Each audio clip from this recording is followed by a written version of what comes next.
amigos, we're gonna be talking about 5 things that we're gonna do in expert mode that we should, maybe even must do in order to get through the early game, at least in this video.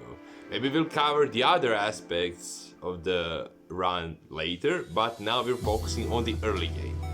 Let's get on with the first part, and that consists of us getting the big trees. Why the big trees? Why not the smaller ones? Well, the big trees yield the most resources, and it's the fastest way and the most optimal way of obtaining a lot of wood that we will be using for making the wooden armor and the wooden sword. Wooden sword is pretty good, wooden armor is pretty good for early game, and by pretty good I mean it's a must. Because those slimes can even kill you. It's expert, so it's gonna be rough, mate. So be safe, be ready, and be prepared. We're also gonna build a house after that, and that will give us some protection during the evening, even though we might be spending the evening in the caves. So the wooden armor is a must early on, and a wooden sword. If you're feeling very adventurous, you can head on and get the cacti armor. Let's get on to the other part that you should do. The number 4 on our list is exploring caves. Going down, digging deep, but not too deep of course. And our primary objective is finding bombs. Try not to recall before you find them unless you are forced to, of course. And then return. But even if you find them early, try to stay a little bit longer so you can get some loot. Getting some accessories is a nice thing, and also you want to have some coins so you can buy more bombs, of course. Why do you want to find bombs? Well, they do spawn Demolitionist NPC, which is pretty good for number 2 and number 1 on our list. You'll get there soon, no worries. So he will aid us in achieving some more goals of the early game, of course. So yeah, that's a pretty good thing. One thing that I really want to mention is be focused and be safe. In order to do that, to stay safe of course, try to find one trap, one dart trap, and get it. Try not to get wrecked by it of course. Get it. It will allow you, and it will display the wiring system of the caves once you select it, so have it selected quite often in your inventory while searching the caves, and of course it will make you stay safer, which is absolutely necessary while playing the hardcore expert Terraria. Let's get on to number 3. Alright, number 3, let's talk about inventory. You want to organize it well, and you should kind of know the hotkeys for it. Organizing it well is about the personal preference. I know that some people like putting recall portions or 2 or 3. I actually like putting them on number 7, and I'm still doing fine with it. So it's up to you where you want to put things in your inventory.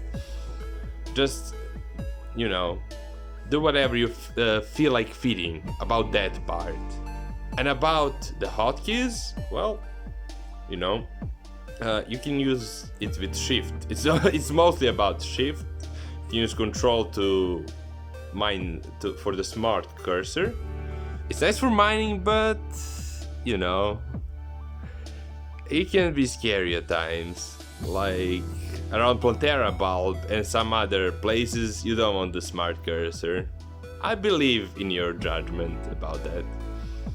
About the other thing though, holding shift next to a wall, while staying next to a wall, will bring out your pickaxe. And when you just hold shift in an open area, it will bring out your torch, while holding shift while underwater will bring out glow sticks. So let me tell you again about the teleportation potions. You want to use them instead of magic mirror because they're quite faster. Use the magic mirrors when you're feeling safe. Otherwise, have these ones prepared, and you can put them whenever you feel like. I even put them on 7, and that's absolutely fine. let's go on to number 2. And now, number 2, we are getting to fun parts. Smash those orbs and hearts. First of all, I prefer the Crimson biome. I know that everyone is mad about that Worm Scarf. It is good for the early game, but I prefer the Golden Shower, so I go for Crimson. I think a bit ahead, so yeah, it's up to you. I know that Scarf is amazing, but I choose Crimson over that. Anyway, we're talking about smashing those cards and orbs. Use the bombs that you got from the Abolitionists. They will help you get those amazing items like the Undertaker or the Musket. Pretty good stuff. Get them. You have the bombs right, smash them. Be careful in those biomes. Make some platinum or golden bows so you can fend off the crimson or corruption enemies. Wall yourself off from those enemies when you enter the underground area. And yeah, get only 2 of them, not 3, because 3 of them will spawn the bosses. You're not ready for that yet. The Undertaker or the Musket will carry us to our number 1, which is absolutely amazing in the early game, and we're getting straight to it. Number 1 of the list. I'm sure that we know what's number 1 of the list, but let's say it. Meteorite, precious, precious meteorite. In order to get it, we will use the bombs. Please don't mind it, it's too dangerous. It's just too dangerous. Those meteor cats can just two-shot you. So that's some scary stuff. Make a platform over the site where the meteorite landed. Drop the bombs. Keep them away with your Undertaker or the Musket, and you'll be fine. Be quick and efficient about that. The meteor spawns when you break 2 or just 1 heart or orb. So there's a 50% chance for it to land every night, I think. Please, correct me if I'm wrong. Once you get it, go and craft the meteorite armor, the space gun. You know how the pew pew works, of course. I'm pretty sure that you've used it before. Absolutely amazing stuff. I know that it really seems overpowered in your normal softcore runs, but in hardcore expert worlds, it's just a necessity. And it will definitely carry you through the early game. It's still gonna be a bit rough, but you know, tough situations make it fun, right? So, good stuff. So, that's it.